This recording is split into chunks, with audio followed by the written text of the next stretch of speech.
bisa gitu ya? Ada perang di tetangga, jadi kita yang cuan. The way this was done was by first dissolving the Zaibatsu, which in other words were the monopolies and oligopolies. Meledak lah udah ekonomi mereka. Jeger-jeger udah itu. Wah.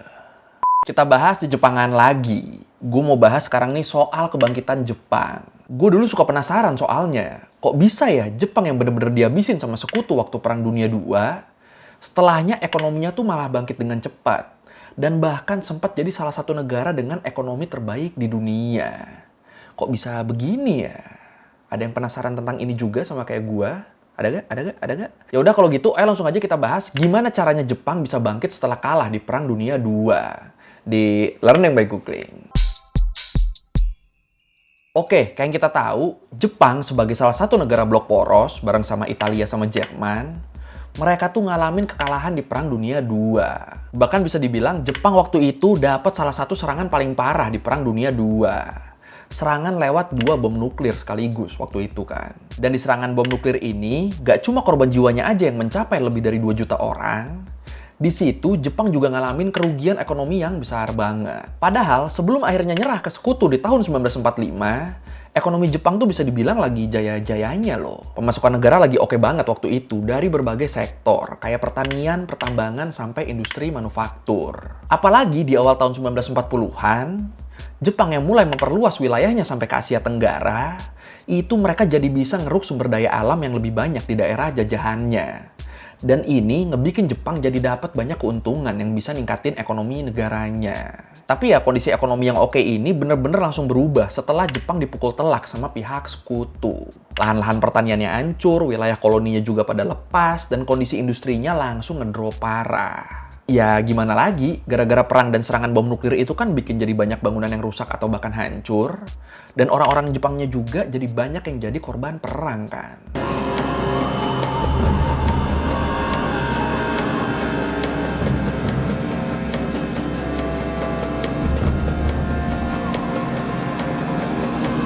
Dan kondisi ekonomi Jepang juga makin parah lagi setelah pihak sekutu yang dipimpin sama Amerika Serikat mulai ngedudukin Jepang.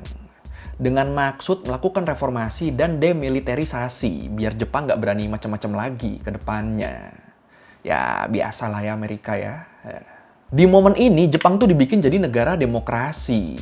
Kaisar Jepang jadi nggak punya kekuatan politik, terus militer Jepang juga dipaksa bubar dan bakal diganti sama bantuan pertahanan dari Amerika Serikat. Ya pokoknya semua hal yang dianggap berpotensi bikin Jepang bangkit tuh dilemahkan lah waktu itu. Dan bener aja langsung kerasa waktu itu dampaknya ke Jepang. Emang apa dampaknya? Kalau menurut Chris Aldu di jurnal yang berjudul Contesting Famine, Hunger and Nutrition in Occupied Japan, di situ disebut Jepang tuh sempat ngalamin wabah kelaparan di tahun 1946 setelah sekutu ngambil alih Jepang. Ya gimana nggak kelaparan? Ini kan sistem di Jepang waktu itu semuanya dirombak ya. Salah satunya tadi, militer dihapus. Dan ini bikin orang-orang yang awalnya anggota militer, mereka terpaksa harus tiba-tiba ganti kerjaan. Dan ternyata gara-gara ini mereka jadi banyak yang pengangguran di Jepang. Nganggur, nggak punya uang, nggak bisa beli makanan, ya udah, kelaparan lah udah. Dan yang kondisinya begini ini nggak cuma 1-2 orang, jutaan yang begini. Nah, ternyata yang menarik nih, walaupun keberadaan sekutu di Jepang kelihatannya berusaha ngelemahin Jepang, tapi bisa dibilang sekutu juga lah yang ngebantu Jepang bangkit di masa-masa pasca perang. Negara-negara sekutu, khususnya Amerika, menurut Office of the Historian, punya peran yang penting buat memperbaiki kondisi perekonomian Jepang yang hancur setelah Perang Dunia II. Salah satunya dengan ngebubarin Zaibatsu. Zaibatsu itu semacam organisasi konglomerat yang nguasain banyak sektor industri di Jepang waktu itu. Ya, geng-geng orang kaya yang memonopoli industri di Jepang lah ini. Nah, keberadaan Zaibatsu ini dinilai bikin banyak lahan jadi nggak produktif. Dan nggak cuma dibubarin, Amerika juga setelahnya ngeluarin aturan terkait larangan monopoli dan penerapan pasar bebas. Jadi dibikin aturannya tuh sama Amerika, biar pasar di Jepang bisa lebih bebas. Biar nggak dimonopoli sama satu kaum tertentu lagi. Nah, di sini dipercaya Amerika ini sebenarnya punya semacam misi terselubung gitu. Misi buat nanemin doktrin kapitalisme dan nyegah berkembangnya komunisme di Jepang. Karena di waktu yang bersamaan, kemenangan kelompok komunis di Cina bikin Amerika khawatir Jepang juga bakal nyusul Cina jadi negara komunis. Makanya sebisa mungkin dibikin tuh, gimana caranya biar Jepang nggak ikutan jadi komunis. Oke. Oke. The way this was done was by first dissolving the zaibatsu, which in other words were the monopolies and oligopolies. Some of these had names such as Mitsui, Mitsubishi, Sumitomo, Nomura, and so on. Dan selain aturan, ada satu lagi nih, keuntungan yang didapat Jepang dari adanya Amerika di negara mereka. Keuntungan apa tuh? Jadi gini, di tahun 1950 kan pecah tuh ya Perang Korea. Perang antara Korea Utara yang didukung sama Uni Soviet dan Cina ngelawan Korea Selatan yang didukung sama Amerika dan negara-negara sekutu lainnya. Atau buat lebih detailnya tentang perang ini, ada di video gue yang ini. Marketing. Nah, di awal-awal pecahnya Perang Korea, Amerika Serikat yang ada di Korea Selatan, mereka nih selalu ngirimin persenjataan langsung dari Amerika. Dan ternyata buat selalu ngirim langsung dari Amerika ini biayanya tuh mahal banget. Dan karena mahal, supply-nya jadi lambat. Kebayangkan lu senjata yang dikirim ke Korea Selatan tuh selalu langsung dari Amerika Serikat, dan karena biayanya mahal, akhirnya makin lambat pengirimannya.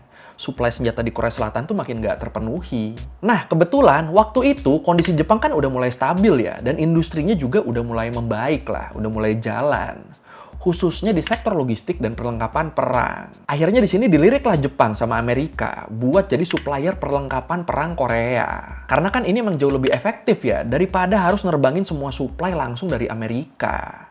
Mending beli aja udah di Jepang kan. Dan disinilah salah satu titik baliknya nih. Permintaan barangnya jadi meningkat banget gara-gara Amerika tadi. Dan di sini Jepang jadi kayak dapat jackpot nih. Untung besar mereka dalam waktu singkat. Bahkan nih menurut penelitian yang berjudul Japan's Economic Miracle, Underlying Factors and Strategies for the Growth, yang ditulis sama Masahiro Takada dari Lehigh University. Di situ disebut setelah Perang Korea berakhir di tahun 1953, tingkat produksi di Jepang tuh udah meningkat sampai ke angka 70%. Dan pastinya ini ngasih dampak yang signifikan banget ke meningkatnya perekonomian Jepang. Bisa gitu ya, ada perang di tetangga, jadi kita yang cuan. But the war was never declared officially over. In the following decades, both Koreas developed in their own ways. Terus kondisi Jepang jadi makin membaik setelah Amerika ngelepasin kekuasaan mereka di Jepang dan nyerahin sepenuhnya ke pemerintah Jepang. Dan seenggaknya setelah itu, setelah nggak ada Amerika, ada 3 pihak nih yang menurut gua punya andil besar bikin ekonomi Jepang jadi meningkat pesat. Ada pemerintah, konglomerat, sama masyarakat Jepang secara umum. Kita bahas satu-satu nih ya, dari pemerintah dulu deh. Jadi bisa dibilang Kementerian Perdagangan Internasional dan Industri, atau biasa bahasa Inggrisnya tuh disingkat MITI, adalah pihak yang punya jasa paling besar dalam meningkatkan perekonomian Jepang. Pemerintah melalui MITI ini ngeluarin beberapa aturan buat ngegenjot perekonomian di sana. Dan salah satunya adalah dengan cara memfokuskan industri di sektor industri berat. Kayak industri kendaraan bermotor, alat-alat elektronik rumahan, dan semacamnya lah. Dan karena fokusnya ke industri berat yang butuh modal besar, akhirnya para pengusaha ini nih jadi minjem uang juga dalam jumlah besar ke bank-bank lokal. Nah, bank lokal yang sebenarnya dananya kurang, mereka akhirnya jadi minjem ke Bank Sentral Jepang. Jadi ya bisa dibilang Bank Sentral Jepang nih di sini punya peran sebagai agen distribusi investasi ya, yang ngelola alokasi dana sekaligus jadi pemberi pinjaman ke perusahaan-perusahaan tadi. Jadi semacam manajer keuangan gitulah si Bank Sentral ini. Nah, karena udah ada yang ngelola dananya nih dari pusat, dari Bank Sentral, akhirnya perusahaan-perusahaan tadi tuh tinggal fokus aja ke ngembangin industri mereka biar makin besar. Dan kalau perusahaannya untung, otomatis Bank Sentral sebagai pemberi pinjaman juga bakal untung kan. Dan akhirnya negara juga jadi ikutan untung. Cuan semua udah jadinya. Dan peran pemerintah di sini nggak cuma itu ya. Selain itu, Perdana Menteri Jepang di tahun 1960, sekaligus mantan Menteri MITI, Hayato Ikeda, dia juga sempat bikin kebijakan Income Doubling Plan. Kebijakan yang nargetin 2 kali lipat pendapatan negara dalam waktu 10 tahun. Jadi dari 1960 sampai 1970 tuh. Gila ya, ini kan terdengar mustahil ya. Dan buat mewujudin rencana gilanya ini, Perdana Menteri Ikeda, dia nerapin beberapa aturan. Kayak ngasih keringanan pajak, memfokuskan investasi pemerintah ke industri strategis, ningkatin ekspor, ningkatin perlindungan sosial warga negaranya, dan termasuk ngefokusin industri di sektor industri berat, kayak yang udah gue jelasin tadi tuh. Fokusnya ke kendaraan bermotor, alat-alat elektronik, ya yang semacam itulah. Nah, buat mewujudin planningnya, Perdana Menteri Ikeda netapin rata-rata tahunan pertumbuhan ekonomi Jepang di angka 7,2%. Jadi, per tahunnya ekonomi Jepang harus tumbuh 7,2% sampai 10 tahun ke ke depan. Gila. Dan gilanya, puncak kegilaannya nih, strategi Ikeda ini ternyata sukses besar. Bahkan ngelebihin target loh. Waktu itu, rata-rata peningkatan ekonomi Jepang per tahunnya ada di atas 10%. Dan akhirnya, rencana ningkatin pemasukan negara 2 kali lipat setelah 10 tahun, itu malah langsung tercapai dalam waktu 7 tahun doang. 3 tahun lebih cepat ini kan berarti ya. Bisa gitu loh. Gila. Emang mantap Jepangnya kalau beginian tuh ya. He now hands the scroll to the Speaker of the House of Council. Afterwards, Prime Minister Ikeda poses with his cabinet. Friendly to the West, Ikeda has already begun to impress Japan with his political skill. Oke, tadi itu peran pemerintah. Sekarang kita bahas peran konglomeratnya. Jadi kayak yang kita bahas sebelumnya, grup konglomerat Zaibatsu itu kan udah dibubarin ya waktu Amerika ngedudukin Jepang. Dan buat nyegah adanya monopoli lagi, dibikinlah tuh sama Amerika aturan anti monopoli. Nah, setelah Amerika pergi, waktu pemerintah Jepang berusaha ngefokusin sektor industri ke arah industri berat tadi, akhirnya pemerintah nih ngasih keringanan terkait aturan anti monopoli yang ada. Dan ini memungkinkan para konglomerat buat bikin kelompok-kelompok lagi yang dikenal sebagai keiretsu. Apa tuh keiretsu? Ya sebenarnya keiretsu ini adalah sebuah sistem di mana sebagian kecil saham di setiap perusahaan bakal dibagiin ke perusahaan-perusahaan lain. Jadi misalnya gue perusahaan A, gue juga punya tuh dikit-dikit saham di perusahaan B, C, dan D. Kira-kira begitu. Nah, dengan sistem begini, dengan bikin perusahaan-perusahaan jadi punya saham di perusahaan lain, ini kan bikin setiap perusahaan tadi jadi ngelindungin satu sama lain. Dan bersinergi buat dapetin untung bersama. Ya, iya sih. Pintar juga ya caranya ya. Kebayang gak lu, misalnya kan gue perusahaan A nih, gue punya saham di perusahaan B sama C misalnya. Nah, walaupun gue punya perusahaan sendiri, tapi gue juga bakal ngebantuin perusahaan B sama C buat naik tuh, karena gue juga punya saham di sana. Akhirnya ya udah, sama-sama nolong buat naik bareng kan perusahaan-perusahaan ini. Jenius ini ya. Nah, setelah peraturan ini dibuat, jadi banyak banget tuh konglomerat yang beraliansi dan ngebangun industri besar mereka masing-masing. Dan walaupun aturan ini berdampak ke sulitnya pebisnis baru buat masuk ke pasar besar, karena industri besar kebanyakan udah dipegang sama konglomerat-konglomerat tadi kan, tapi para konglomerat ini bisa dibilang sukses nih bersaing di level internasional. Dan sukses ngebawa dampak yang signifikan banget ke ekonomi Jepang. Produk-produk mereka yang jadi komoditas ekspor utama Jepang juga jadi salah satu faktor utama pesatnya peningkatan ekonomi di Jepang. Tapi ini masuknya tetap monopoli kan ya sebenarnya ya. Kalau begini gimana ya? Apa bagus monopoli model begini? Apa tetap enggak? Silakan komen. This was the beginning for an era of outstanding growth. Wash machines, refrigerators, and televisions became new household staples.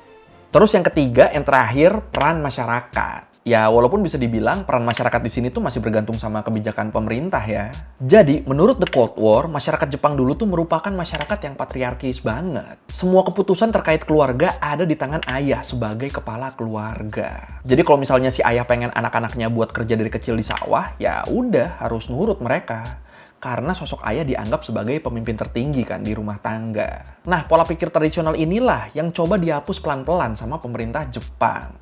Dengan bikin aturan-aturan kayak undang-undang kesetaraan perempuan. Jadi perempuan-perempuan di sana mulai bisa tuh ngambil sikap sendiri atas hidup mereka. Terus selain itu, Jepang juga berusaha mati-matian buat ningkatin level pendidikan masyarakatnya. Dan hasilnya ya kayak yang kita tahu, masyarakat Jepang yang awalnya orientasinya tuh cuma di pertanian, itu mereka jadi makin bergeser ke ranah industri. Dan lagi-lagi akhirnya yang terdampak di sini ya ekonomi Jepang secara keseluruhan.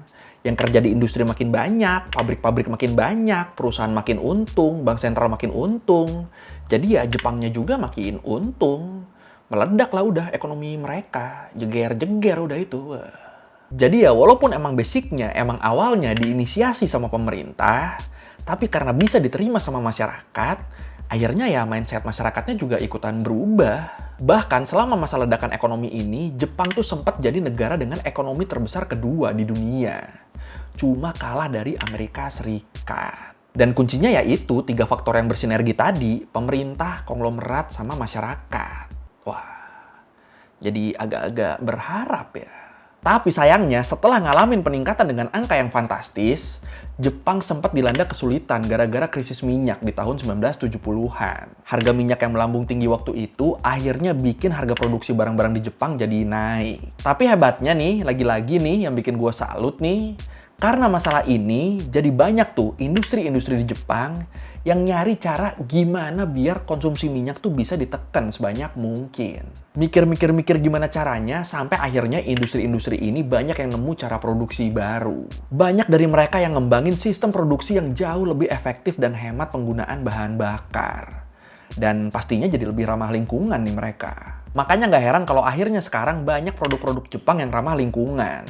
Karena kan dari produksinya juga emang udah ramah lingkungan kan.